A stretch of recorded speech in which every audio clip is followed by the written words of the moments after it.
நம்ம கண்ணுக்கு மட்டும் ஏன் தான் இந்த மாதிரி பதிவுகள்லாம் தென்படுதுனே தெரியல. பார்த்ததுமே லைட்டா மனசு கஷ்டமா இருக்கு. அம்பானி கிட்டே இல்லாத காரு இப்போ நீதா அம்பானி கிட்ட இருக்கு அப்படின்னு இந்த செய்திகள் சோசியல் மீடியா முழுக்க பார்க்க முடியுது. 100 கோடி மதிப்புள்ள ஆடி A9 கெமிலியன் காரை தான் இப்போ நீதா அம்பானி வாங்கியிருக்காங்க. அண்ட் இந்த காரு மொத்தமாவே 11 பேர்கிட்ட தான் இருக்கான். அவ்வளோ ஸ்பெஷல் இந்த கார்ல என்ன அப்படின்னா, பச்சோந்தி மாதிரி நிறம் மாறக்கூடிய பெயிண்ட் தான். வெளிச்சம் கோணங்களை பொறுத்து இந்த காருடைய கலர் மாறிக்கிட்டே இருக்குமா. இந்த காருக்கு உலகளவுல ஏகப்பட்ட வரவேற்பு. இதோடைய வடிவமைப்பு எதிர்காலத்தை குறிக்கிற மாதிரி இருக்கு அப்படின்னு சொல்றாங்க. அதிநவீன தொழில்நுட்பம் இதுல இருக்கு. கைவினை வேலைப்பாடுகள், கலைத்திறனும் இதுல இருக்கு. அது மட்டும் இல்லாம கஸ்டமர் அவங்களுக்கு எப்படி டிசைன் வேணுமோ அந்த மாதிரி வாடிக்கையாளருடைய விருப்பப்படி வடிவமைக்கப்பட்டிருக்கு டிசைன்கள்லாம். ஸோ இது ரொம்ப காஸ்ட்லி அப்படின்னு சொல்லியிருக்காங்க.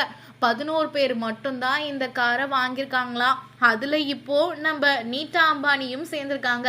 இந்த காரை பத்தி உங்களுக்கு என்ன தோணுது அப்படின்னு மறக்காம சொல்லுங்க.